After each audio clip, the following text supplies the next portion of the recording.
intelligent design, marriage, family, child rearing, the millennial generation, trends in society, politics, economics, business, religious liberty, the Constitution, public policy, foreign policy, military policy, tensions in the Middle East, abortion, homosexuality, pornography, sexual ethics, media, technology, history, and America's godly heritage. We talk about anything that affects your faith, your family, or your freedom. So don't go anywhere, because Point of View starts right now.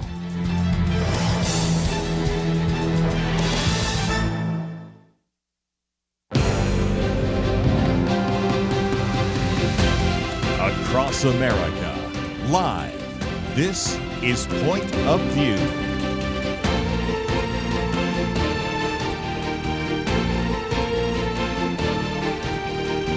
And now your host for the Millennial Round Table, Chelsey Youman. Well, welcome to the Millennial Round Table on this beautiful Tuesday afternoon. I'm so grateful you're joining us today. We have a full show, as always, for you. We're going to begin in our first hour with a panelist that you know very well. He is Josh Barnes. He's the YouTube host of The Bible Explained and always brings such a strong biblical perspective. Josh, I am so excited to pick your brain about UFOs later in the hour. Thank you for joining us today, Josh.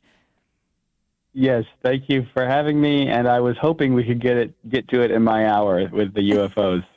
I have you pinned. Don't worry. Also joining us this first hour is Liberty McArtor. She is, of course, a writer for Point of View and the podcast host for the Know Why podcast, and she's the president of that as well. Thank you, Liberty, for joining us today. I'm happy to be here, Chelsey. Thanks. Of course. The second hour, we're going to have a brand new panelist, Steve Moseley.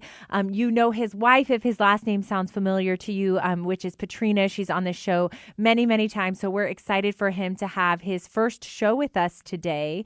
But before he joins us in the next hour, we're going to really lead with some breaking news over the weekend. We've all probably heard by now that the United Healthcare CEO was essentially assassinated in the middle of the street in New York. We're going to talk about the arrest of that suspect, but also the cultural response to that shooting, which surprised me and I wanted to make sure we discussed. We're going to be looking at some news out of the UK, which discusses state-sponsored euthanasia, a growing trend across the world. We know that Canada has started that, and I'd love to take a look at that from a pro-life stance. And then, of course, Josh, we're going to spend a lot of our time today talking about a UFO hearing from last month that was a congressional oversight hearing that was really a follow-up to one that they had last year. And because we covered it on the show, I wanted to make sure that I followed up with you all on that topic. So let's dive right in on the United Healthcare CEO who was killed in the middle of New York this week. He was shot in the street. His name's Brian Thompson. He is a father and a young CEO for United Healthcare, which, of course, has had no shortage of really fraudulent activity. So I can't cover for his activities as the CEO of United Healthcare. There's a lot that has come out about his business dealings, particularly related to short selling his stock, causing some maybe illegal, and SEC looking into his illegal stock trading activities, among other allegations of corporate fraud and issues. But what I wanted to focus on today, outside of that, guys, is the fact that his murderer, who has been arrested, his name's Luigi Mangione. I hope I'm saying that correct, who is a little bit of an interesting character. Not only did he shoot this CEO in the middle of the street, he then ran away to Pennsylvania, where he was found by the police, reported in from a McDonald's. And on him not only was a lot of money, a manifesto talking about the corporate greed of United Healthcare, but also he had the gun, the weapon, which of course I think is really interesting that he had not gotten rid of that weapon yet. And we already know more about him than we do Trump's assassin, don't we, Liberty? I'm going to start with you. Yeah, the details coming out are very interesting, particularly when you look at the suspect's background of being raised in a very privileged environment, attending an Ivy League school. And I know that I read that he had some chronic health issues over the years as well.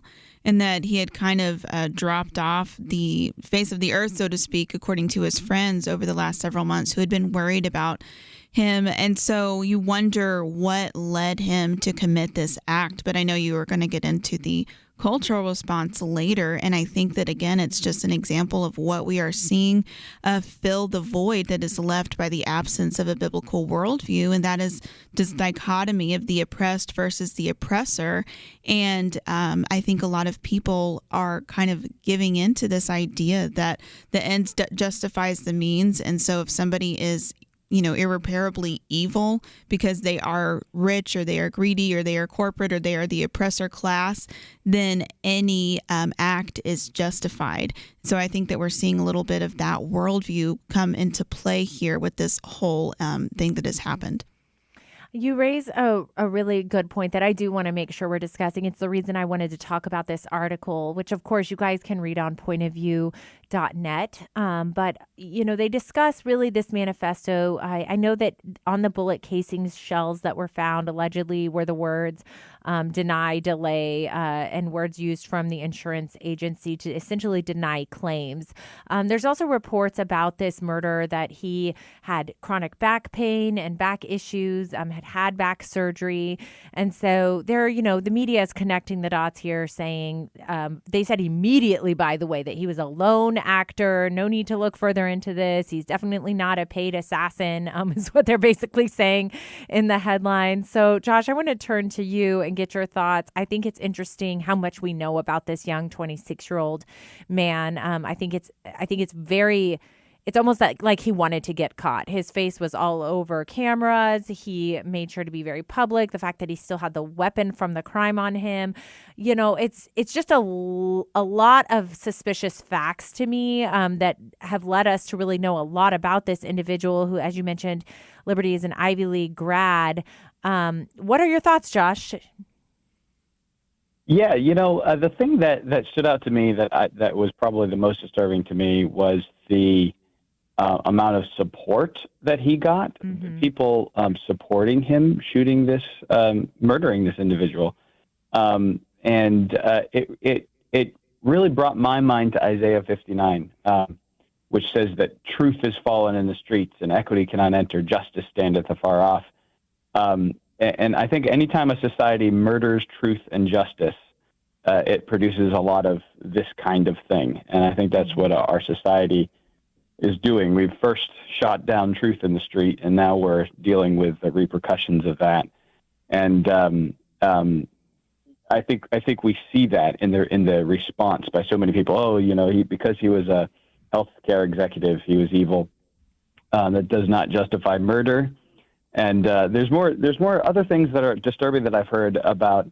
And I don't think this is actually true. Maybe it is, but more conspiracy theory type things. Maybe they are true. People have made claims about how he was Christian, how he was some sort of Christian vigilante. And, I just feel like it needs to be said that there's no such thing as a Christian murderer. That those two things are antithetical. You might be a Christian and do evil things, but those things are antithetical to your Christianity. And so I think that needs to be said, lest we pretend like this sort of thing is all right, being a vigilante and murdering people just because they are maybe corrupt.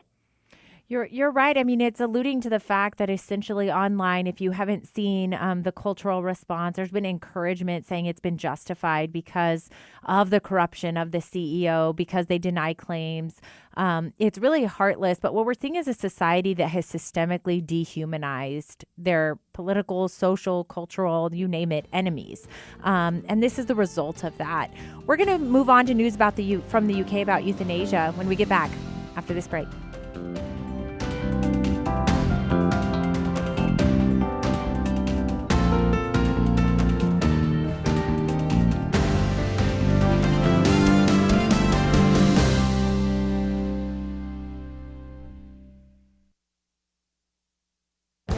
This is Viewpoints with Kirby Anderson. Propaganda Wars is the newest book by Glenn Beck. His opening chapter has a Welcome to Clown World section, which will cause most readers to shake their heads and roll their eyes. His chapter on the propaganda industrial complex is a warning for all of us to use discernment when using media. His later chapters address the problem of deepfakes and various other forms of deception. One chapter that will be helpful to you is how to discover and uncover truth. He is often asked, how do I know who to trust? He provides 7 simple tests that I will discuss today and tomorrow. The first test he calls the liar-liar test. Put simply, if the media lied to you before, you should evaluate them with a higher level of scrutiny going forward. One example occurred in 2020 when multiple media outlets and 51 current and former government officials knowingly lied about the authenticity of the Hunter Biden laptop. The second test he calls what is a woman test. When an expert says something that is obviously wrong on an issue, you shouldn't trust him or her on other topics. Reasonable people can disagree on many topics, but you don't need to trust an expert without basic common sense. He calls the third test the egg-throwing gorilla test, which is a reference to Clown World. When Larry Elder, who is black, ran for California governor in 2021, he was attacked as being racist. One LA Times reporter claimed that Elder had a white supremacist worldview. A woman even went to one of Elder's rallies wearing a gorilla mask and threw eggs at him. As I often say on radio, look for trustworthy sources and view with great skepticism media that doesn't always have a good track record of honest reporting and commentary. I'm Kirby Anderson, and that's my point of view. For a free copy of Kirby's booklet, A Biblical View on Loneliness, go to viewpoints.info/loneliness. That's viewpoints.info/loneliness.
You're listening to Point of View, your listener-supported source for truth. Well, welcome back to the Millennial Round Table, where we are finishing our discussion about really a shocking cultural response to the public death of a CEO, United Healthcare CEO Brian Thompson, who was murdered in the street, and really how uncompassionate and unsympathetic the cultural response was, at least on social media.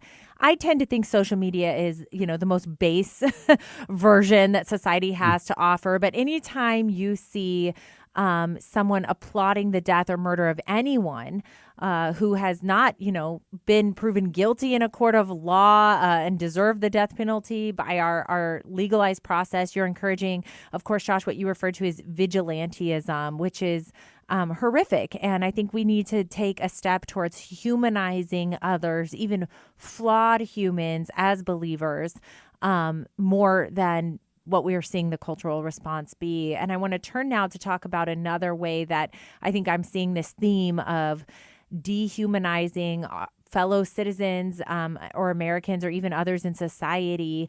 And that's through this recent trend of expanding access to state-sponsored euthanasia. And if you do not know that already, we're going to really hit this hard. But Canada has a state-sponsored healthcare system and vastly expanded state-sponsored euthanasia, which started, I believe it was in 2016, and had by last year has over 13,000 individuals commit suicide through state-sponsored health care, and it's been a rampantly increasing percentage. They said that it had increased 13% in the first 6 years. And so that's a large increase, which I think is a great trend, because as you see it expand in one country, when another country, now the UK, is going to consider a policy like that, you have indicators and markers of what direction that's going to go. In Canada, they have reports saying that there are state officials or healthcare workers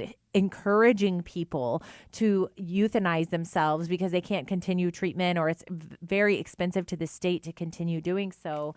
And what we have now, Liberty, is a situation in the UK where there's been a bill filed and Parliament has given the preliminary go-ahead for assisted suicide regime in England and Wales. And I think that it's really devastating when you see something like this, because it goes to show that how much really human life is taken for granted in some of these places. And I think we as the United States should pay attention. We often follow the course legally that these other Anglo countries do, don't we, Liberty? Yes, and I think that this is so important for us to think about as Americans and as believers. I remember an article just a couple of months ago from the Wall Street Journal profiling a Canadian man who had a long-term disability issue, and he was being pressured when he did not want to die, but being pressured to go the euthanasia route by medical care professionals, and he to the point where he actually started secretly recording his meetings with doctors because he started to feel unsafe, and he felt that there was nobody to advocate for his rights as a disabled person, but instead that they were just pressuring him to kill himself. And so I think on the first level, people need to wake up to the fact that this is already happening in places where euthanasia is legal, or doctor-assisted suicide, whatever they want to call it, and it is really abused, and we shouldn't be surprised that it would be. And if it's not explicit pressure from doctors or medical professionals or, families or other caretakers, a lot of times there's just an implicit pressure, because if it is an option and you have somebody that is struggling with their health, or they are feeling like they are a burden, and that is an option on the table, then they may feel like that's what they should do when there is not really any other option that they see available to them. So that's the first thing that we need to think about. And then as Christians, we really need to step up and start talking about this from a biblical perspective of why is it wrong? Because it might be hard for some people who aren't thinking with a biblical framework to think, well, why shouldn't this be an option for certain cases? Like if abuse wasn't involved, if people didn't feel pressure and they truly just wanted to, well, why not? We need to get into answering the question of, who are we and why are we here and what is the purpose of life? And those questions need to be answered. Josh, I'd love for you to answer that question off the cuff, because you're so thoughtful when it comes to our biblical perspective on the dignity of the human person. Yeah, well, first of all, I think that this topic underscores the brilliance of you, Chelsey, in putting these two back to back, because they really go hand in hand. The previous one shows our society's condition in how it views the how precious life is. And I know that Liberty's done a lot of work in the area of abortion on the front end of the life issue, but this is more the back end of it, right? What about adults or just birthed humans who also now they're trying to take away our sanctity of human life, even for those who are born. And it reminds me a lot of Genesis chapter really 6 through 9, when you have the flood. It's interesting in chapter 6 of Genesis, Noah is told, look, I'm going to build an ark because you need to build an ark because I'm going to destroy the world. And the reason that he's going to destroy the world, but the Bible makes it very clear, is because the world is filled with violence. It's a violent issue is the purpose for having to destroy the world. It's so violent. They have no care for human life. And in chapter 9, when Noah got off the ark, after the flood, God said this. He says, and I'm going to read to you here. Let's see, verse 5. Surely the blood of your lives will I require at the hand of every beast. Will I require it at the hand of man? So anyone who kills a human being, whether it's a beast or a man, I require that person to be killed or that beast to be killed. At the hand of every man's brother will I require the life of man. Whoso sheddeth man's blood, by man shall his blood be shed. For in the image of God made he man. This was one of the founding principles of the Bible. I mean, it's right there in chapter 9 of the first book of the Bible, that man's life is incredibly valuable because he's made in the image of God. What we should never do, we should never accept any policy, any government policy, any framework, any philosophy that diminishes the value of 1 second of a life of a human being. A human life is of utmost value. In fact, the reason why I am pro-death penalty is because I am pro-life. Those two things go hand in hand, because the death penalty is the only right response to the robbing of someone's life, to take the life from the person who murdered the individual. So, yeah, from a biblical perspective, and I think if we can get back to the biblical perspective, it will obviously fix society, which is why the job of the church and the Christian is of utmost importance in this matter. It is, and just to add to that, when you have a state sanction, which I thought that this article also pointed out, is the fact that both of these countries, Canada and the UK, have state-sponsored, state-run healthcare systems, which of course the U.S., the left is constantly pushing the U.S. towards. And I don't believe the government should be in the business of deciding who lives, who dies, who gets what medical treatment. What that does is it creates a chasm between patient and doctor, who, after all, should be abiding by the Hippocratic Oath to do no harm. And what we've seen happen systemically over the last few years is this idea that do no harm, except in the context of abortion, if you're harming an unborn child, or except in the context of assisted suicide.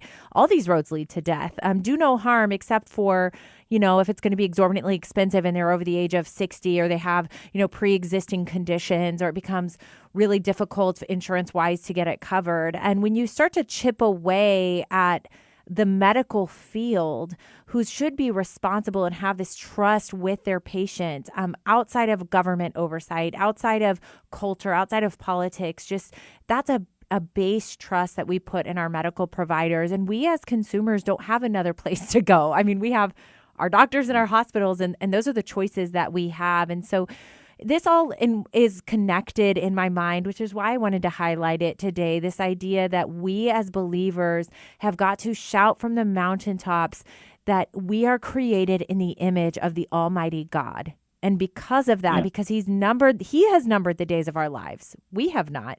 He knows every step. It says He knows our thoughts before we think them, our words before they're even on our tongue. He knows our coming and our going. We are so precious to God. We are not only His creation, but He's given each of us an appointed divine purpose for His kingdom. And when I start to see officials like this want to chip away at that dignity, I think it's a beautiful message, and we can't let it be lost. Don't go anywhere. We're talking about UFOs in just a minute.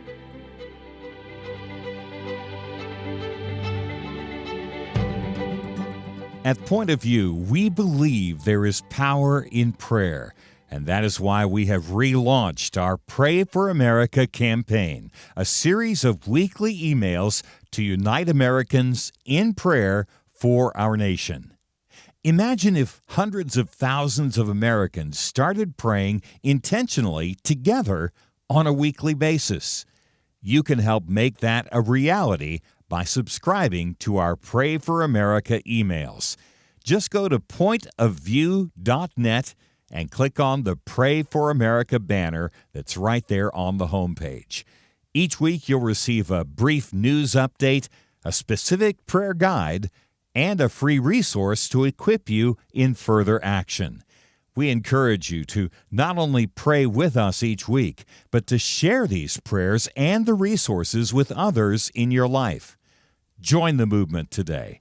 Visit pointofview.net and click on the banner Pray for America right there at the top. That's pointofview.net. Let's pray together for God to make a difference in our land. Point of View will continue after this.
You are listening to Point of View.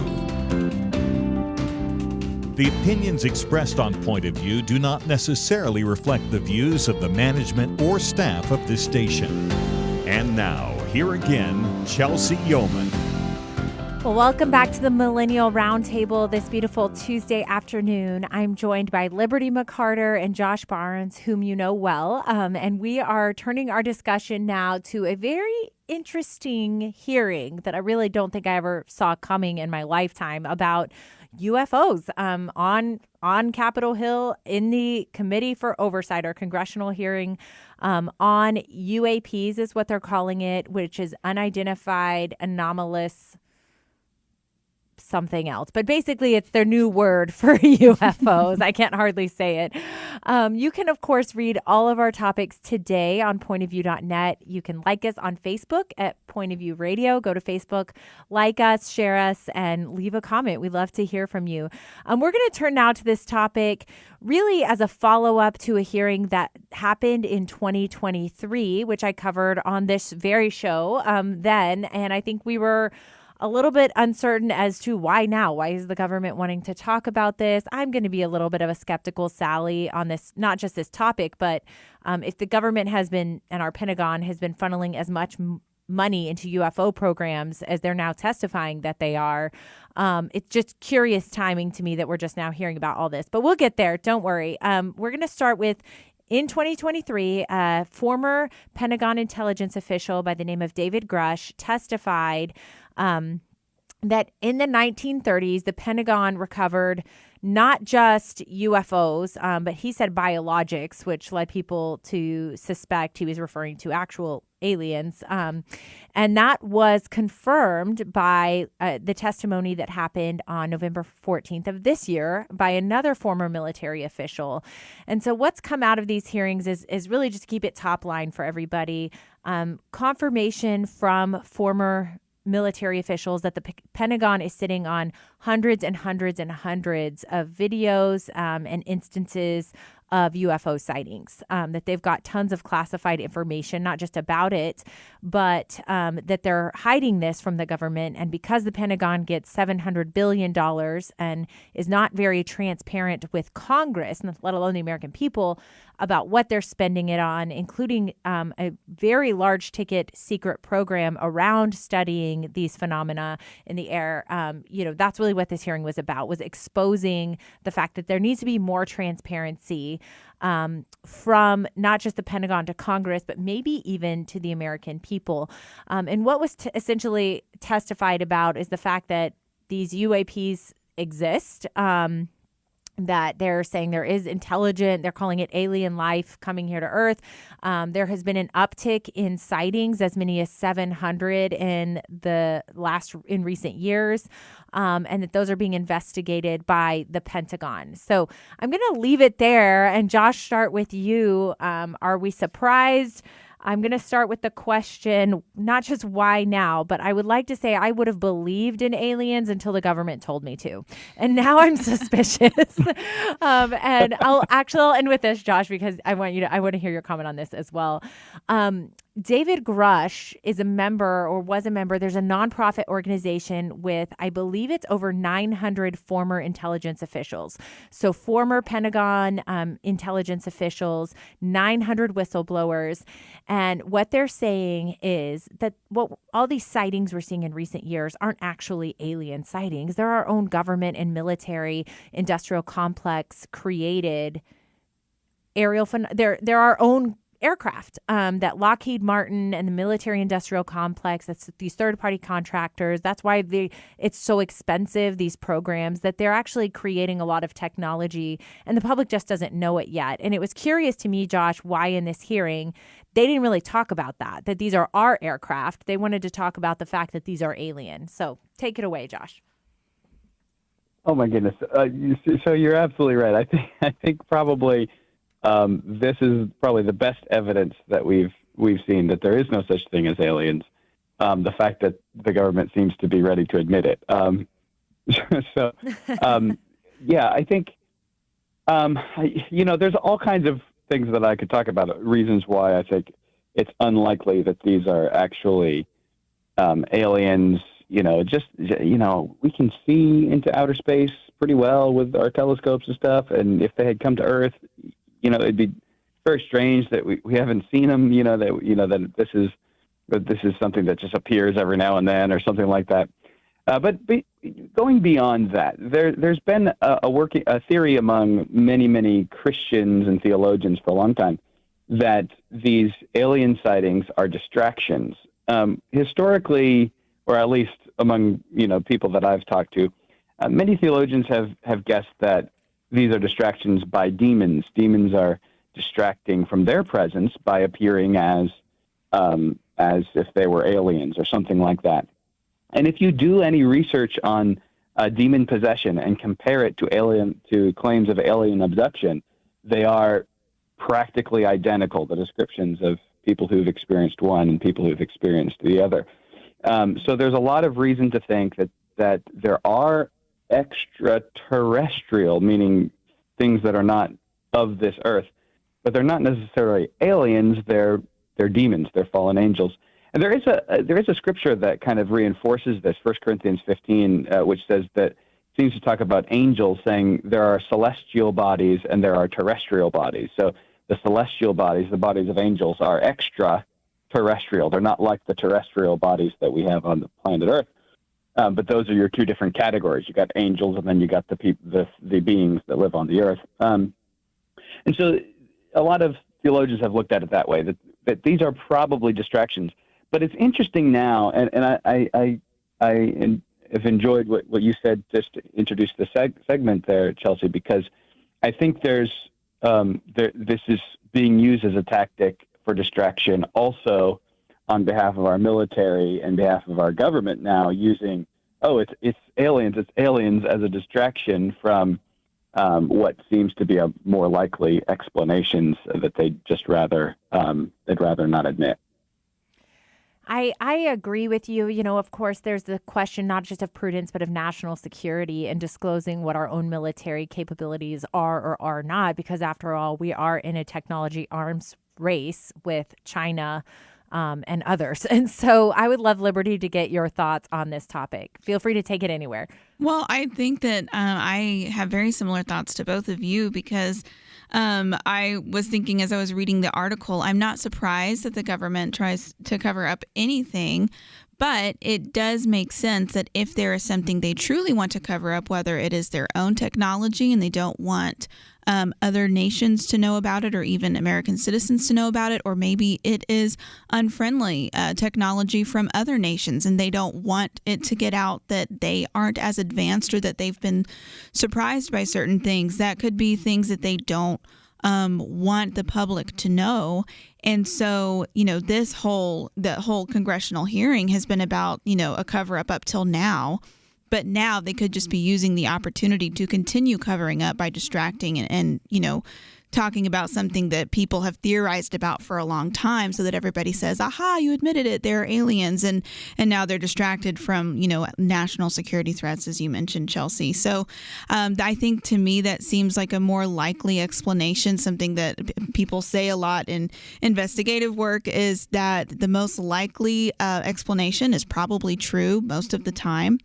However, I think as Christians too, we need to consider what Joshua said and to be discerning about these things. We know that the spiritual world is real and active around us, even though we don't always, think about it at the top of our minds. But also just think about, regardless of what does happen or what is discovered, it doesn't change what we know about God from the Bible, and it doesn't change what God says about us and humans made in his image in the Bible, and about Jesus Christ and our salvation. So I think we can rest assured that no matter what is or isn't out there, it doesn't have to change our outlook or our faith in the Lord. That's a really great point. And I do want to hone in a little bit on the biblical and spiritual side of this, because it is something I've also looked into on this topic. But leaving the government side, I think we can anticipate a few more oversight committee hearings on this topic, and they'll probably be reticent to disclose our own military capabilities, but maybe they'll continue to send out these videos. I do also think it's interesting that there's been a major uptick in sightings across the entire country. They've had sightings nearly every day, preliminarily on the East Coast, so New Jersey, North Carolina. They've kind of been everywhere of people taking these videos and sending them into the Pentagon or making the local news. And so I do think that's interesting that around the timing of this hearing, there's much more increased activity of people seeing UAPs in the air. Some are drones. Some have been accounted for by being Starlink. And then others are, I think they said there's at least 21 active investigations of other supposed sightings out there. I just kind of also wonder about the timing of that. So we're going to continue the discussion when we get back after this short break.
You're listening to Point of View, your listener-supported source for truth. Well, welcome back to the Millennial Round Table, where we are turning our discussion now, not just from the congressional hearing on UAPs or UFOs, whichever phrase you prefer. We're going to talk now a little bit about the cultural side and the biblical side to the implications that, really our government's acknowledging or telling us that there is extraterrestrial life, but also technology out there that's beyond, what our normal capabilities we thought we had were. And so I'd like to just say a couple of things. There are a few other ways that I've seen the government start to disclose this program that the Pentagon has where they're studying UFOs. And one of those is a show you guys may have heard of. There's a documentary. It's kind of a docuseries really called Skinwalker Ranch. And, it's a little bit entertaining. It's a ranch out of Utah with lots of UFOs, lots of activity. And the scientists basically go out, former NASA scientists, and study the ranch. But in looking into it, it turns out that these former NASA scientists, when I looked them up, they also worked for the CIA previously. And so I thought that's interesting that the CIA is essentially greenlighting, who, by the way, also owned this property, this docuseries about this activity. And so it's come evident in several different ways that the government's officially putting it out there that not only does this technology exist, but they want us to know about it.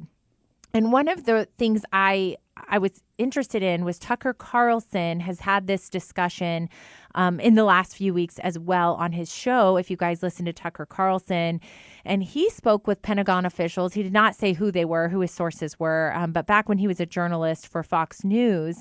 And they essentially said that our government is doing more than just kind of using this technology or trying to develop technology to keep up in this technology race we're in. He said the word that these UAPs are being summoned. And that was the word the Pentagon official used to him. And he said Tucker Carlson said the implication is that these are not alien life forms. They're spiritual. And of course, you mentioned that, Josh, in our last segment. And I think, I know Kirby has talked about this on this show many, many times. He's had experts and authors on this topic. But on this topic of, the fact that it is probably spiritual. We know that there are kingdoms and principalities, as you mentioned, the verses on celestial beings. We know that it would make a lot more sense for, instead of great technology that somehow magically crashes when it reaches Earth, which is what they're claiming in these hearings, instead that what you have is the spiritual realm, which we believe is real, we believe is active, and in many ways reveals itself on the other side often. And the fact that, I saw a study where they studied people who had allegedly been abducted or were going to be abducted. And in the study, anyone who prayed or called on the name of Jesus was left alone. And I thought that was kind of interesting as well. I don't know what to make of all this, but I think it's a good discussion for us to have, because what I'm seeing is people around us who are non-believers are probably going to believe that there are aliens out there when this is all said and done. And for us to point them towards Christ and the Lord and say, actually, there's a very real spiritual realm and it impacts us. And, I even heard one very famous pastor out of Southern California saying, wouldn't it be convenient if after the rapture, they just blamed that on aliens, right? That there was a mass abduction of sorts. I'm kind of wondering, if as Christians, how we should approach this, Josh. Yeah, I think you're spot on. I mean, I think we have to, as Christians, lean towards this not being true. There's lots of reasons why. We've already talked about several of them. Why don't other nations notice this? Why don't people like Elon Musk notice it, who aren't the government, and they've got satellites and all this stuff? So there's lots of reasons. Why are they being secretive if they were coming here all these many, many, many, many times? Why are they hiding, and why aren't they coming out? All that kind of stuff. But really, I think you're onto something here. We need to get to the spiritual side of it, and I think that when you recognize that people are always looking for answers to the supernatural, you can understand something like I think a good example of what I'm trying to say, I suppose, is the old series Ancient Aliens on the History Channel, where they took everything that looked strange about the past that didn't fit into the evolutionary worldview and said, it's aliens. All of it is, all the things they would investigate are really clear evidence of the Genesis timeline of creation, about all those sort of things. But yet they would take everything that looks odd and doesn't fit with evolution and say, it must be aliens. Aliens showed up. Aliens did this. Aliens did that. And you can see very clearly once you watch a show like that, how this plays into a demonic narrative. It answers that longing in the human heart for answers about these supernatural things that we recognize are just, we don't have explanations for. and it gives an explanation that ignores God. And I think the same will be the case. Yeah, I wouldn't be surprised at all if that was what was used during the time of the rapture. Yeah. That's such a good point. We know that the enemy is the author of lies. And so this is going to be an area where we may not ever know right, wrong, or indifferent, but I think we can certainly, as believers, point to Scripture. And as you mentioned, Liberty, it just continue to get back to what is and is not of utmost importance, which is we serve a living God, and He is the author of our salvation, and continuing to point people towards hope in that. Because what I've also seen is, there's such a rise in interest in astrology, and what is it when people talk about being a Gemini or a Taurus, or there are signs, there is an interest in mysticism, particularly among Gen Z, the next generation. We're millennials, so we're more from, a biblical background, but the next generation is believing in astrology. It's very much a part of the mysticism, occult that they're dabbling in, isn't it, Liberty? Yes, and I was going to say the exact same thing, Chelsey. I'm so glad you brought that up. I think it's an opportunity for us, because if you look at data from younger generations, even as people grow less and less religious, they still say that they are spiritual. And like you said, you're seeing this interest in astrology, even in witchcraft, and people thinking that it's something fun or cute. But like Josh mentioned, we have a longing for the supernatural. And so I think that this could actually open up doors for conversations, because you don't really have to convince many people that the supernatural or something other is real, which was more of a challenge, maybe in past generations. They already accept that there is more than the material life, but we could point them to the truth. I love that. So well said. Well, no shortage of interesting topics on the Millennial Round Table. I promise you, if it's weird and interesting news, I want to talk about it with you guys. I appreciate you guys being here so much. Josh, tell our listeners a little bit about the Bible Explained and how they can follow and support your work. Yeah, so the Bible Explained is a YouTube channel. You can find it on youtube.com/The Bible Explained. And we just go through interesting topics like this about the Bible and try to explain them, give different opposing views, and just make it easier to understand what's going on in certain passages. We've done a lot on the end times and eschatology, because that's a big area of confusion, and these types of things. There's a great segue into what we do on the Bible Explained, for sure. Well, I so appreciate that. I know you and I have really liked to break down some end times eschatology here on the show, and we'll make sure to do that next time you're with us. Thanks for being with us this hour, Josh. Thank you. And Liberty, go ahead before the end of the hour and tell our supporters a little bit about your work and where they can follow you. You can go to knowwhypodcast.com. We address issues relevant to young adults. We've had Josh and Chelsey on the Know Why podcast, so there's lots of great resources there. Well, thank you so much. Don't go anywhere. Joining us next hour is Stephen Moseley. We're so excited to have a new guest joining us. And we've got lots more to discuss on the political front. Don't go anywhere.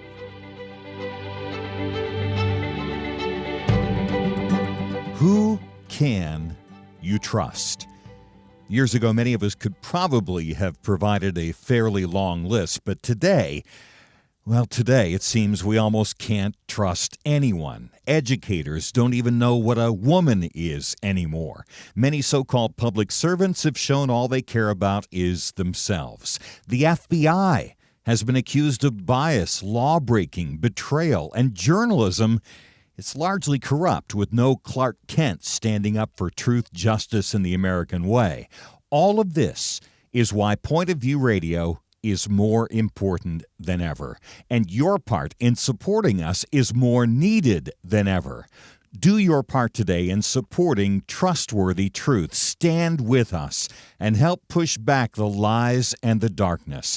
Visit pointofview.net. Don't put it off. Take a moment right now and click on that big blue button that says Donate Now, or call to invest at 1-800-347-5151, pointofview.net, and 800-347-5151. Point of View will continue after this.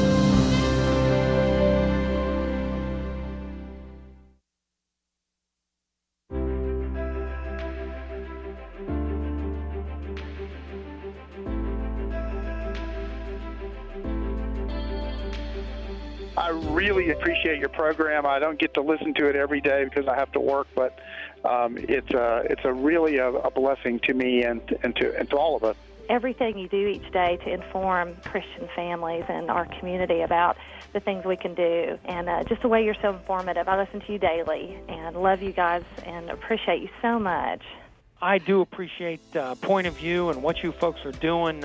You really are doing a great job to educate and to help Christian folks do a better job to honor Christ in all that we do. I just appreciate all you guys do. I mean, I learned so much, and it's amazing what you teach that I say to other people, and they look at me like, where did you hear that? So I appreciate you guys. So thank you for all you do. I just turned your program on, and I want to just let you know how much I appreciate just getting the truth out. Point of View Radio Talk Show.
Hi, this is Kirby Anderson. You know, each day we take on the tough issues and provide a biblical perspective to them. The topics we cover are wide-ranging: apologetics, theology, prophecy, creation and evolution, intelligent design, marriage, family, child rearing, the millennial generation, trends in society, politics, economics, business, religious liberty, the Constitution, public policy, foreign policy, military policy, tensions in the Middle East, abortion, homosexuality, pornography, sexual ethics, media, technology, history, and America's godly heritage.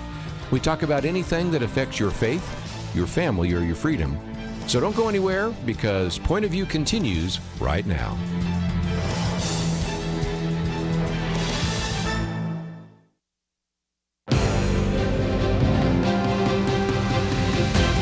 Across America, live. This is Point of View.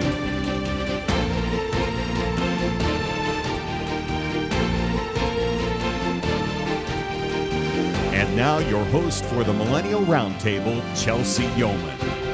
Well, welcome back to the Millennial Round Table. Don't forget to go and listen to our first hour where Josh Barnes and Liberty McArtor were with us. We talked about everything from the congressional hearing on UFOs to news out of the UK. So please go to pointofview.net and read those articles, or like us on Facebook at Point of View Radio on Facebook, where you can also watch the show there.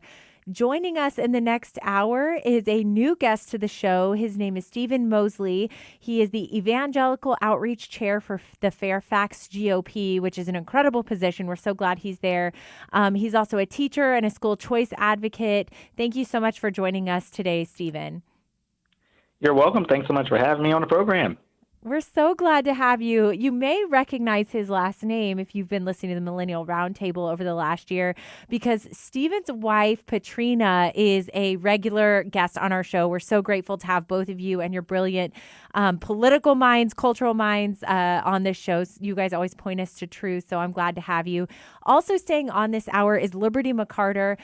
You know her well. We're going to be discussing really a lot of international political news. We are really coming into the cusp of a new President Trump time in office. Trump, has so much on the international stage.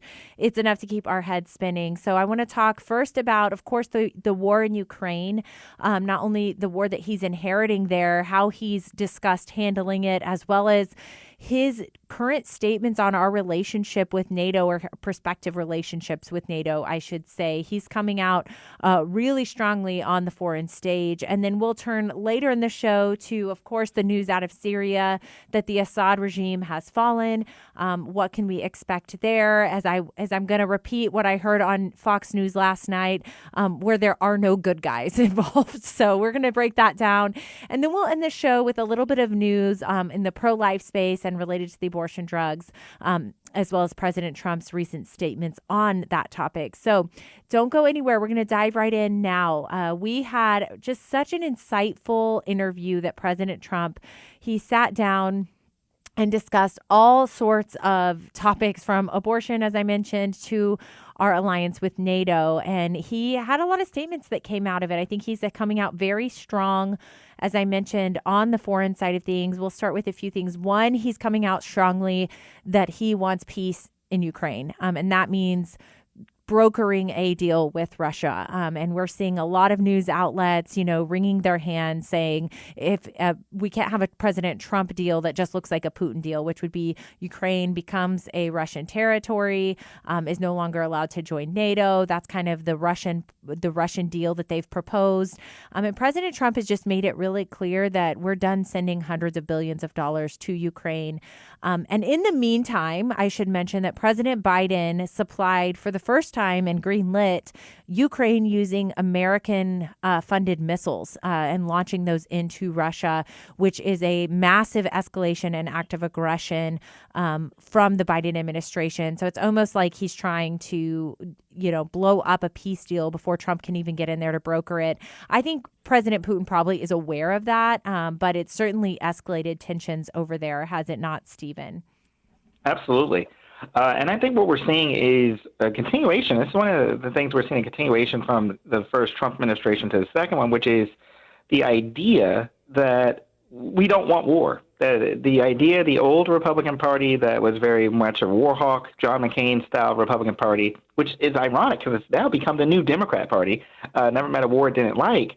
Trump is like, no. How do we stop war, and how do we keep America safe, and how do we keep America strong? And that's why he gets in there and he works out deals to do that. And he's trying to set that up. I think, we'll have to wait to see what the next 60 days or 45 days, how many ever days we have until Trump is officially president of the United States, to see what happens there. But I would guess it would be very similar to how life was during the first Trump administration on this area when it comes to war, because Trump's philosophy has really much hasn't changed. You may say there's some things that have changed from first Trump administration to the second Trump administration, maybe on the issue of life.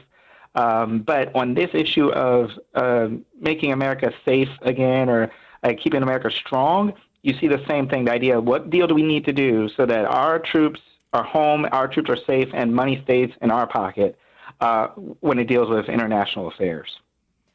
You're absolutely right about that. Liberty, when I think of President Biden escalating, this war and conflict, it appears undemocratic to me. First, because Congress has not issued a declaration of war against Russia. And by green lighting, missiles into Russia that we funded and paid for, it's really us entering into war in his last days of office. But it's also undemocratic because the people spoke in November that they want to see, as you mentioned, Stephen, less warmongering, less funding going abroad, and us taking care of our domestic policies here at home. So, Liberty, I'd love to get your thoughts on that, these recent escalations that we're seeing in President Trump's response.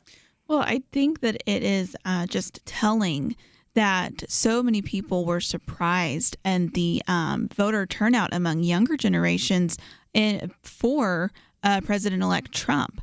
And I think, there are many reasons for that, which we've discussed on this show. But I think one of the reasons that we can't discount is that our generation, Generation Z, grew up with just the fact that we were constantly at war.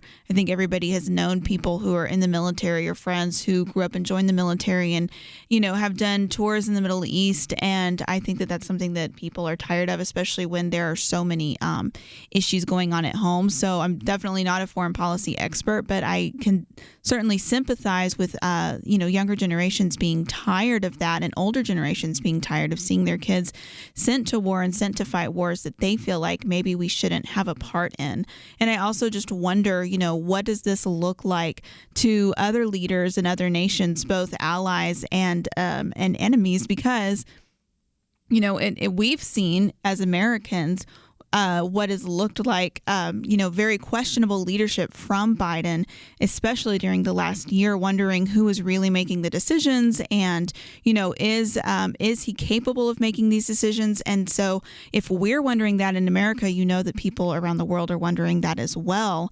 And if they're taking advantage of that, and even now with all of these, last minute decisions and escalations happening. So I think it will be interesting to see how that changes and how the global mood changes whenever Trump takes office, hopefully portraying more strength or at least the confidence that there is somebody who is capable in office.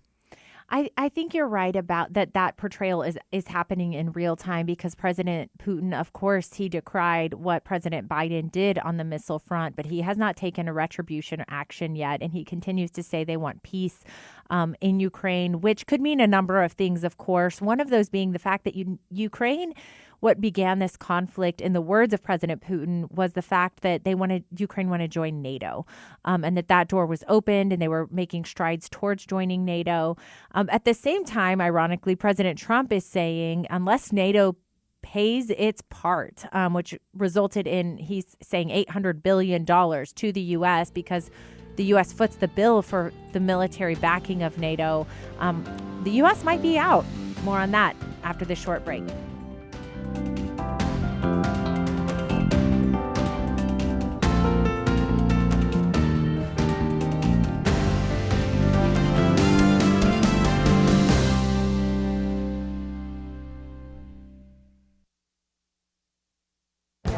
This is Viewpoints with Kirby Anderson. Propaganda Wars is the newest book by Glenn Beck. His opening chapter has a Welcome to Clown World section, which will cause most readers to shake their heads and roll their eyes. His chapter on the propaganda industrial complex is a warning for all of us to use discernment when using media. His later chapters address the problem of deepfakes and various other forms of deception. One chapter that will be helpful to you is how to discover and uncover truth. He is often asked, how do I know who to trust? He provides 7 simple tests that I will discuss today and tomorrow. The first test he calls the liar-liar test. Put simply, if the media lied to you before, you should evaluate them with a higher level of scrutiny going forward. One example occurred in 2020 when multiple media outlets and 51 current and former government officials knowingly lied about the authenticity of the Hunter Biden laptop. The second test he calls What is a Woman test. When an expert says something that is obviously wrong on an issue, you shouldn't trust him or her on other topics. Reasonable people can disagree on many topics, but you don't need to trust an expert without basic common sense. He calls the third test the egg-throwing gorilla test, which is a reference to Clown World. When Larry Elder, who is black, ran for California governor in 2021, he was attacked as being racist. One LA Times reporter claimed that Elder had a white supremacist worldview. A woman even went to one of Elder's rallies wearing a gorilla mask and threw eggs at him. As I often say on radio, look for trustworthy sources and view with great skepticism media that doesn't always have a good track record of honest reporting and commentary. I'm Kirby Anderson, and that's my point of view. For a free copy of Kirby's booklet, A Biblical View on Loneliness, go to viewpoints.info/loneliness. That's viewpoints.info/loneliness.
You're listening to Point of View, your listener-supported source for truth. Well, welcome back to the Millennial Round Table, where we are discussing President Trump's, appearance of continuing his track record on making America a little more isolationist in our foreign policy, which is to say, spending less money abroad on foreign wars or proxy wars, and really making sure that he's driving down hard negotiations with allies, particularly related to trade. In this instance, not just Ukraine that we're talking about. We're also talking about his recent statement about NATO that he said, and I said last segment that he got $800 billion, but it was $600 billion. I'd like to correct that, from NATO, because he wanted them to pay for essentially us covering the large part and significant part of the military funding of defending NATO. And in response, it worked out for him during his last administration. The U.S. got $600 billion from other fellow allies in NATO countries. And he's talking about increasing trade with European nations, like exporting cars, food product, as well as things like oil, which we know, there is currently an oil issue there, particularly in Germany, because a lot of them were getting their oil and gas from Russia. And so all of this is just interesting as we're working on looking at the world stage and what he's going into. I think he's pushing hard against NATO, and that I hope works for the benefit of the United States, who's been funding a lot of these wars. And then last thing I wanted to say, Liberty, before I turn it back to you, is that President Biden has also spent the last few weeks sending significantly more funding over to Ukraine, saying in its anticipation of the fact that President Trump will probably quit doing that soon. I'd love to get your thoughts on his stance on NATO or even trade. Yeah, I think that, it definitely is understandable that, again, the United States, we don't want to be taken advantage of. And so I think that it's an interesting, and a very important balance that we have to strike. And again, I'm not sure exactly what that right balance is, but I know that, what the United States does has a major impact on the rest of the world. And that's not something to be taken lightly. But entering into wars that are happening in other parts of the world also isn't something to be taken lightly, when our first responsibility and our government's first responsibility is to its own citizens and what is happening here. So, again, this is something that Christians can certainly be praying for, because as President Trump gets ready to take office and he is surrounding himself with cabinet appointments and advisors, we need to be praying that they are people who are wise and going to be working in the best interest of the United States, and hopefully toward a future that is more filled with peace and less war. I certainly hope so. His last 4 years were 4 years of relative peace for our country, especially around the world. Any last thoughts on this, Stephen, before we move on to talk about Syria? Yeah, no new wars. I think that's the biggest thing we want to see is no new wars. And as Christians, we are praying for, Jeremiah 29 is a great principle about, praying for the welfare of your city. And then as Christians, we also realize we have brothers and sisters around the world, in Russia and Ukraine, et cetera, praying for their peace, their safety, their ability to share the gospel, their ability to live and follow out the faith and represent Jesus Christ. And I think as Christians, we must always remember that we have brothers and sisters there that are in need of our prayers, need of our support, in need of more missionaries to go there to share the gospel. Absolutely true. I love those words. We do need to be praying for everyone on either side of the conflict over there, because there are certainly humanitarian war crimes happening in those countries. I know that President Putin, it's been a little bit more vogue on the conservative side recently to kind of prop him up as this brilliant mastermind. But at the end of the day, he's a war criminal. And we don't have to look much further than, the Chechnya crisis, where he worked on ethnic and religious cleansing there in the 90s. So we certainly have a lot to be praying for fellow humans and believers across the world. And that is certainly true in Syria, where it's being reported that as of yesterday, the most recent number I saw were 250,000 Christians are fleeing Syria right now. And that number is going up from, at least according to some missionaries that are over there talking in the news. And that's because the Syrian president, Bashar al-Assad, and his family have officially been ousted as the top leading regime there in Syria. His family led for 50 years a dictatorship in Syria. Again, I'm seeing some conservative commentators act like, he's been a beacon of religious, I heard Tucker Carlson say, tolerance. That's not true. It's been a brutal dictatorship, and hundreds of thousands of Syrians have died at his hands through things like torture, and including children, by the way, and imprisonment. So he certainly is not, anyone that we would support morally, ethically, politically, on any scale. Unfortunately, who has overcome his administration could be worse. It's a former al-Qaeda affiliate, I'm going to say this wrong, Mohammed al-Jolani, I think, and he's the leader of the main rebel group, which is comprised of different factions from other terrorist groups. So ISIS is included in this rebel group. Al-Qaeda, as I mentioned, is included. And it's a really huge upheaval in the Middle East. It's a lot for us to cover on the show. So I'm going to start with you, Stephen. What stood out to you about what's going on in Syria? Feel free to take it wherever you want to.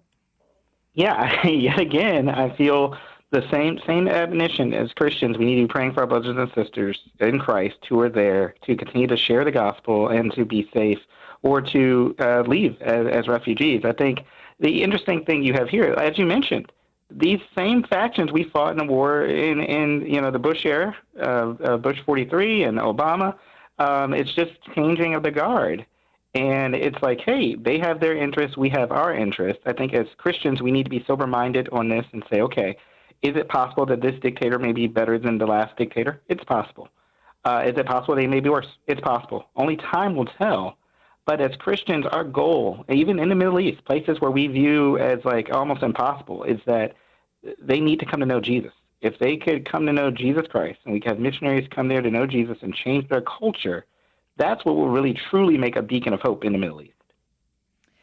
I love that you're saying that, because we have heard reports, Stephen, of mass baptisms, particularly in Israel, out of the Gaza region, where, some missionaries reported that as many as 250 men had dreams about Jesus. Muslim men had dreams about Jesus in the same night, and they're doing mass baptisms. And so we certainly know that God can work through these crises. He can work through war. He can work through anything to reveal himself, particularly in a region that does not know him and is not as post-Christian as the West is.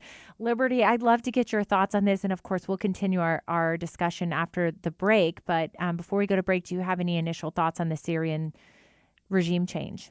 Well, very similar to what Stephen said, and he said it so well, is that, I immediately think about, what's happening to our brothers and sisters in Christ? What does this mean for them? What does this mean for, the people of Syria who have been persecuted? I think I saw one news article put it as out of the frying pan into the fire, because, yes, one dictator has left, and though he purported to be, tolerant, as you said, in the year 2022 alone, this is just one statistic, his regime attacked 76 Christian houses of worship, and there was much persecution of Christians and others under his regime.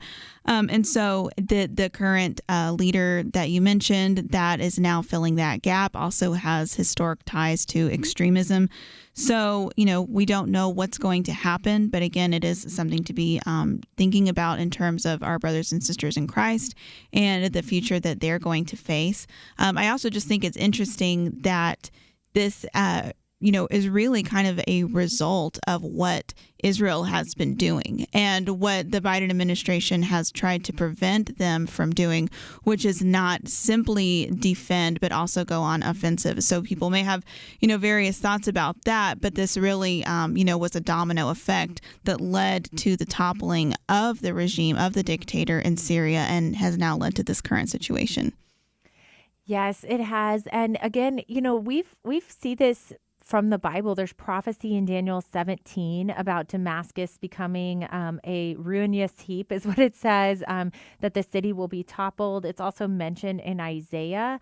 And so nothing is outside of the will of God, although for us as believers, when we're looking at this, it's tumultuous. We're living in tumultuous times where we can hardly keep up with all the war and predictions out there. But it should not be daunting to us, because it does not surprise our God, who gave us the game plan in the Bible. We know he's victorious in the end, but there's work to do to support believers there, missionaries there.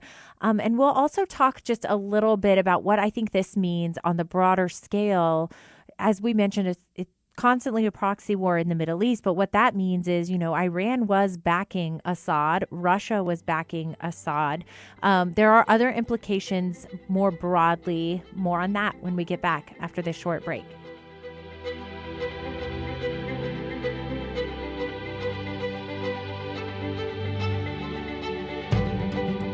Where does moral truth come from?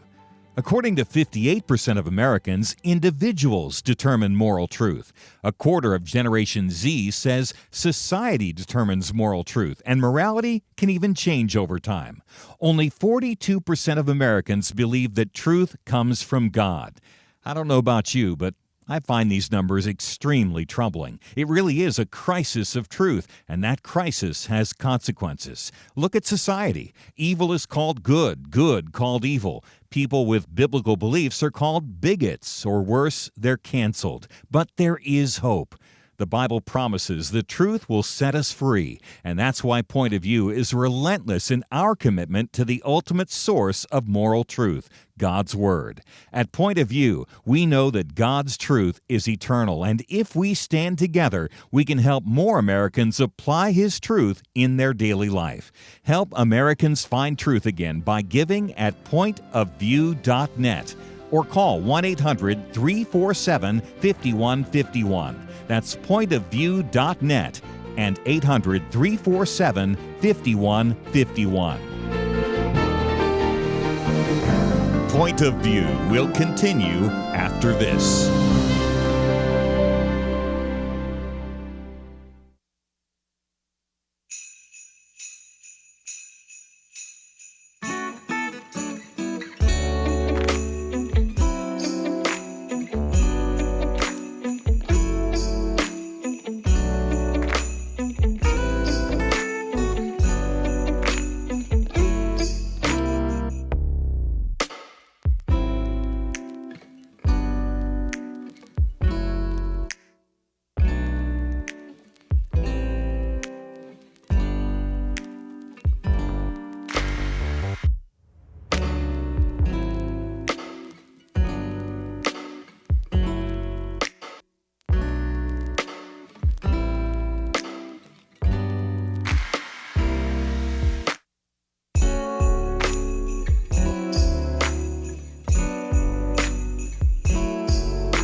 You are listening to Point of View. The opinions expressed on Point of View do not necessarily reflect the views of the management or staff of this station.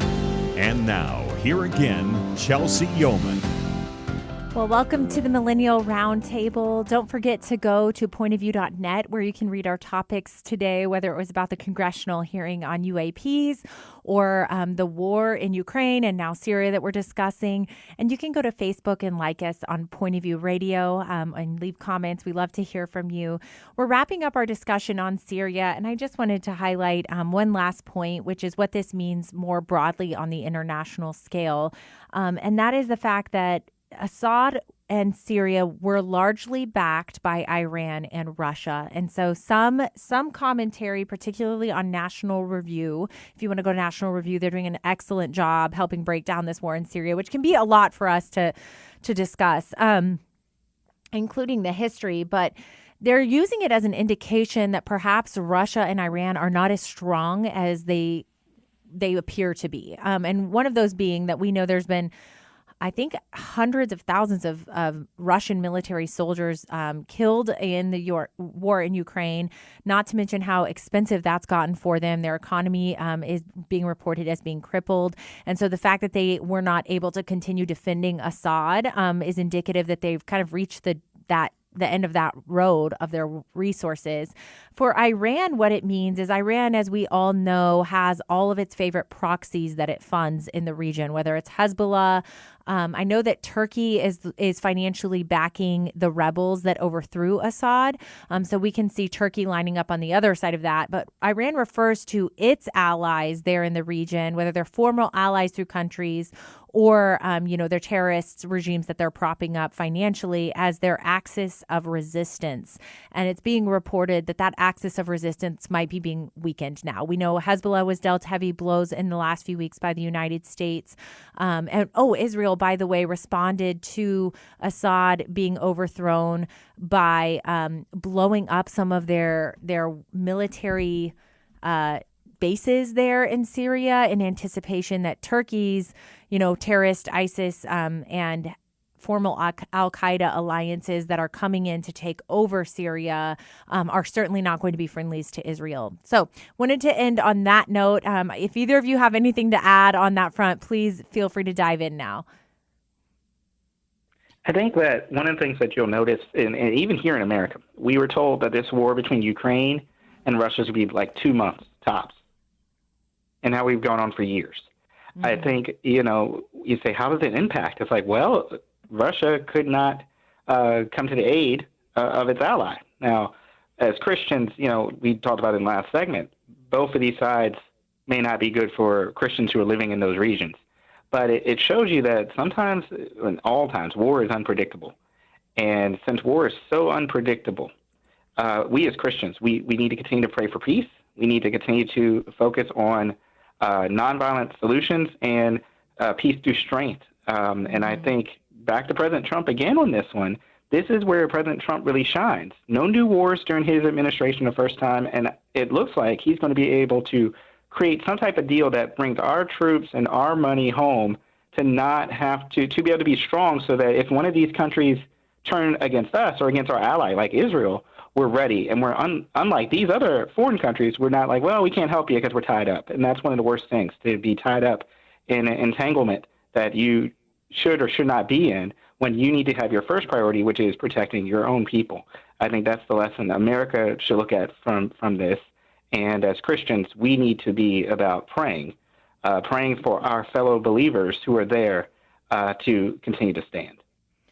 Well, you said it so well, peace through strength. And I think one indication of that, Stephen, is within hours, not days, hours of President Trump winning the election, the Palestinian Hamas leadership openly said it's time for peace in Israel. So I hope those hostages are released. I hope that we can see, some strength there. There are Americans there. I think one even died we became aware of died in the last few weeks. So it is ongoing, but we're certainly seeing that immediate response internationally. Liberty, I would love to get your final word before we move on to pro-life news. Well, I think Stephen said it so well. And, again, just the call for us as Christians to be praying. By the way, I'll just plug really quick a resource you can find at pointofview.net. You can sign up for free weekly Pray for America emails where we select current events going on, similar to this one and say, hey, let's all unite in prayer around a particular issue that is affecting America. And that's a really great way for people to take action. But, Iran was dealt a huge blow by Assad's fall. And so I think, another prayer point is just that terrorists may continue to be defeated and not recover from this. And I think it'll be really interesting to see what happens with this happening so close to Trump taking office. Amen. Amen to that. Well, we are going to turn now to pro-life news. These are going to be issues that are so near and dear to my heart as I work at Human Coalition, and we serve pregnant women seeking abortion across the country. We served about 45,000 women last year alone. And so what we're seeing are some trends on the ground through our work serving pregnant women, ones that might not always make the news, but I'm starting to see the news and media actually pick up some of these issues we're seeing as we're serving these women. And so I wanted to highlight that. Kudos to BBC for putting out an honest article. I don't see one often on this issue of life and abortion, but BBC did good work. We've seen a case that they're now discussing come into light, and we know there are many more like this. So this case, it's a difficult one, but it's the reality that we're seeing. You guys may or may not be aware that truthfully, abortion, 70% of all abortions are now done at home. Women don't have to leave their house. There's no such thing as a sidewalk or going to clinics anymore. There's been a hard drive towards abortion pills. It's a 2-pill regimen that she can order online and have it shipped to her door within days. Sometimes that's from international groups. There are groups domestically. We know in states like Texas, Florida, Oklahoma, Louisiana, wherever you live, if life is protected in your state, women are still able to access abortion. They just do it online now. And so the issues remain the same in a post-Roe world. It's just that the landscape has changed, and we need to meet them where they are, which is online. But that's another part of the conversation. I'll focus now on the issue with these abortion drugs being that without oversight from a doctor, having a sonogram to know how far along she is, there are many risks of harm, which is why the FDA used to require it to be dispensed in person. They did not used to allow it to be ordered by mail because the side effects include things like hemorrhaging, losing fallopian tubes. We know of a woman just a few weeks ago who had 2 days of blood transfusions out of the Tyler area in Texas. And this is common and growing because the FDA under the President Biden's administration rolled back all semblance of safety protocols for women, let alone, their children who are dying because of this pill. President Trump, in this interview that we discussed a little bit last segment, essentially said that he's not going to do anything. It's in NBC's Meet the Press interview, says, I'll probably say exactly what I've been saying for 2 years, that the abortion is a state, not a federal issue. I do think that's a convenient talking point as he learns more about what's really going on. But the FDA is going to be his federal agency to deal with this issue. So Liberty, I'll start with you. What's your response to it's a state, not a federal issue, and what would you like to see done if you have any thoughts on the abortion drug front? Well, again, to me, and I know to you as well, Chelsey, the abortion issue is a human rights issue. So we can't get away with saying it, states can decide. States can decide whether or not it's okay to kill unborn life or to protect it. I think the same goes ideally for doctor-assisted suicide, which we were talking about earlier in the program. Either you value life as a nation or you don't. And so, again, this is something that I think that we just need to continue educating people on about the dangers of these pills, which pro-life doctors have been sounding the alarm for years. As you know, Chelsey, we're seeing more of these stories come to light now that it's becoming more common, but they can be very dangerous for women. And again, often this is not what women actually want, but they feel pressured, thinking that there's no help for them, there's no other option, or as the story that you posted on the website highlights, they're actually being forced or abused into making these decisions, not actually making these decisions, but in having these abortions. So there is just, rampant abuse taking place. It's the opposite of a, human rights ideal, and it's an issue that the United States has a responsibility to address on a national level, not a state-by-state level. You're absolutely correct. President Trump, day one, can reinstate all those basic safety protocols day one. And he would be protecting not just unborn children, but women by doing so, because these women, we could talk about responsibility all day long, but these women are lied to. They're told it's as easy as taking a Tylenol, which isn't really the case. More on this topic when we get back after this short break.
You're listening to Point of View, your listener-supported source for truth.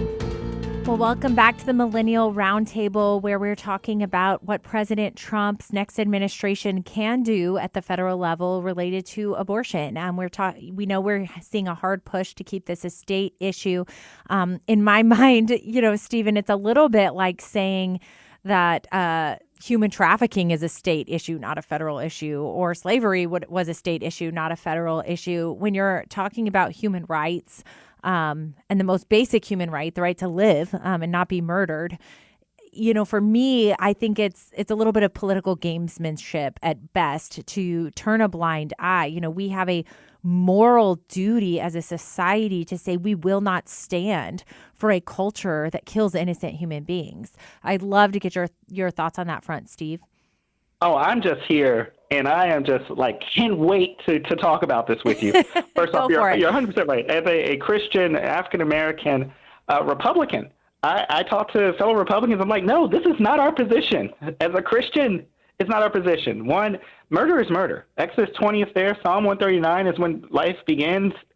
Jeremiah 1:5. All those verses are there for you as believers to be confident on this issue.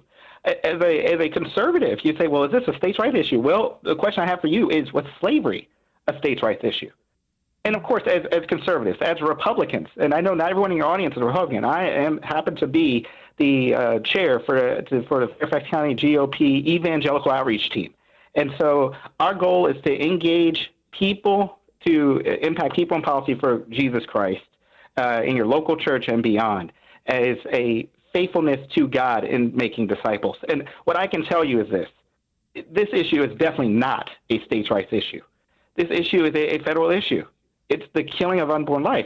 And let's take it from a women's health perspective. I'm married. You've mentioned my wife has been on a program, and you guys loved having her on a program. I'm so happy to be here with you. This is a great program. Mosley's are 100% behind this program. And we just want to say this. When we talk about women's health, this should be an issue that we all can agree on. I want to encourage your audience, if they have not already seen the movie that came out a couple of years ago, Unplanned, the movie that's about Abby Johnson's life. You're going to see what they just described. You're going to see what happens when an abortion pill doesn't work as planned. And it's terrible. And so, yes, President Trump has a responsibility to do something on this issue. And I love in the interview, which is classic Trump, he'll give you a definitive answer, and then he walks it back so that he gets a little bit of leeway in it. So he's like, yeah, no, of course, stick to the states. And then he goes, well, circumstances could change. And it's like, well, yes, Mr. President, circumstances are going to change because this is under your purview to decide how, even if you say for a moment, like as a Christian, we don't want these pills out there at all because they're killing unborn life and they're damaging and killing women, period. But let's say for a moment you say, well, I don't want to take the pills off because I want to keep access. I disagree with that, but okay. Well, can we at least agree where the access should come from?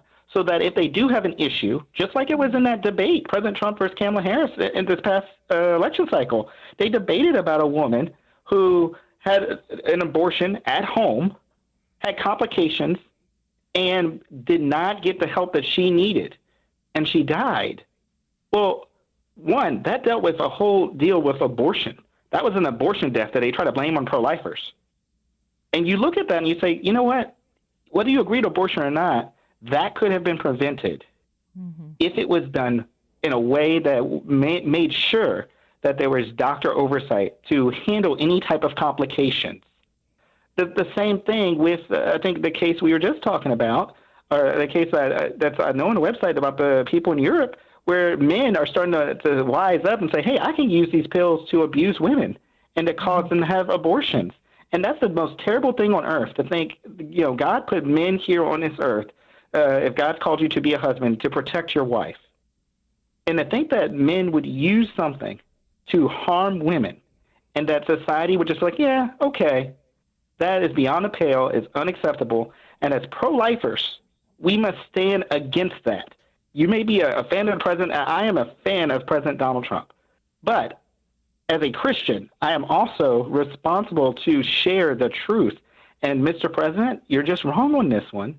But it's okay because you did give yourself that leeway to say, well, things may change. And I think when President Trump looks at this issue and pro-lifers are really strong on what we're talking about here, he will realize, we got to put these standards in place so that we can protect women. You're absolutely right. Well said. I mean, we are so grateful that you've come on the show today to say exactly what you just did, and to put maybe a fine point on two things that I think have become kind of an issue for the pro-life side getting the word out about this topic. One, the media is not fairly covering what's going on the ground, because the one woman they don't want to hear from is the woman who regrets her abortion, or has a horrific experience with the abortion. It goes against everything the abortion industry is doing, which is exploiting her and profiting off of her, right? And so these stories aren't coming out, but those of us in the movement serving these women, we know exactly what's happening on the ground. So these stories aren't just happening in the UK, what you're alluding to, which is this husband poisoned his wife's drinks with abortion drugs and forced her to have an abortion. That's happening everywhere. There was several cases. There's one out of Texas coming to light. And then we're also getting reports that human traffickers are using them to help keep their sex abuse victims working. And we filed at Human Coalition an amicus brief before the Supreme Court, sharing these stories, sharing the studies, sharing what we're seeing, because the word has to get out there. And I am positive, I am prayerful. We all need to pray in confidence that President Trump will hear these stories, that the word will get out to him. We're working on that now. And then he will work to protect children and women from these drugs. Amen. And then the other thing, Liberty, I wanted to just put over to you is that our work as the pro-life movement isn't done. If you haven't already heard, the abortion rate last year was the highest in 12 years. Not including states that protect life. It's astronomically high because of these pills have made it very easy for abortion to happen, and there's more access than ever. And so it's on us really as the pro-life movement to say, how can we care better for women, and how can we support organizations that are on the front lines, isn't it, Liberty? Absolutely. This is a reminder that while we can partner with political leaders and pray and work for political progress to protect life, ultimately it's not a political issue, it's a cultural one. And so if you want a resource, I'll just plug this really quick. I wrote a booklet for Point of View a couple of years ago, A Biblical View on the Abortion Pill, which details a lot of the things we've discussed today. There are evidence about the dangers of the abortion pill. So if you want to educate yourself more on that, or have a handy little booklet that you can give to somebody else and educate them, then you can contact Point of View and request that. Thank you so much, Liberty. And Stephen, real quick, tell everybody where they can follow and support your work. At Stephen D. Moseley on the Twitter machine, or now called X. I'm there. Just give me a follow. Love to chat with you. All right. I'm going to go tag you now, Stephen. Thank you so much for bringing just your intelligence and knowledge to this show. We're so grateful to have your perspective. And of course, you can go support Liberty and her work by visiting her podcast, the Know Why podcast. She's the host and president of that, and of course, a writer for Point of View. Do you have a Twitter, Liberty? Yes, you can find me at Liberty McArtor or libertymccartor.com and follow all of my socials there. Of course, we will do that. Don't forget to go back to our last hour where Josh Barnes was with us, and we had a whole host of news to talk about. You can read our articles and resources at pointofview.net. And if you're interested in following me and supporting my work, Human Coalition made me finally get a Twitter. And so I am now on Twitter at HuCo Chelsey is where you can follow me, and go to humancoalition.org to find out more about what the pro-life movement is doing to just love and protect women that are out there. We have had a full show today. Thank you so much for joining the Millennial Round Table. We'll see you next week.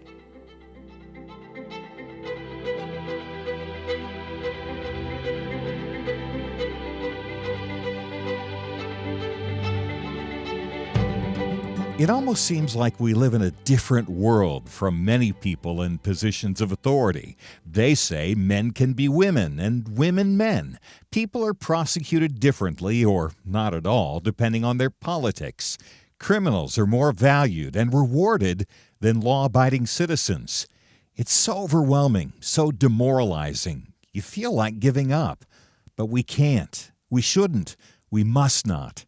As Winston Churchill said to Britain in the darkest days of World War II, never give in, never give in, never, never, never, never yield to force, never yield to the apparently overwhelming might of the enemy. And that's what we say to you today. This is not a time to give in, but to step up and join Point of View in providing clarity in the chaos. We can't do it alone, but together, with God's help, we will overcome the darkness. Invest in biblical clarity today at pointofview.net or call 1-800-347-5151. Pointofview.net and 800-347-5151. Point of View is produced by Point of View Ministries.